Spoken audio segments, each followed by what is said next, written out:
పాపము గురించి, శాపము గురించి, రోగం గురించి, బలహీనతల గురించి, వచ్చే ఆటుపోటుల గురించి ఏ మాత్రం భయపడవలసిన అవసరం లే. ఇదిగో నీ రాజు సాత్వికుడును దీన మనస్సు గలవాడై నీ యొద్దకు వచ్చుచున్నాడు గనుక మీరేం చేయాలి? ఇప్పుడు బహుగా సంతోషించుడి. హల్లెలూయా. ఇప్పుడున్న సంతోషం కంటే ఇంకా రెట్టింపు సంతోషం. ఏంటి ఆ సంతోషం అంటే?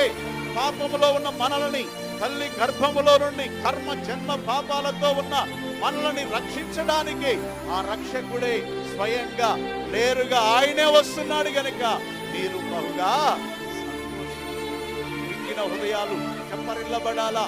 అలాగే వేదనలో, అలాగే బాధలో, అలాగే కష్టములో, అలాగే ఇబ్బందిలో ఉన్నవారి మరి పరిస్థితులన్నిటిలో నుండి ఇదిగో మీకు సంతోషాన్ని ఇవ్వడానికి ఆ గొప్ప దేవుడైన యేసయ్య వస్తున్నాడు.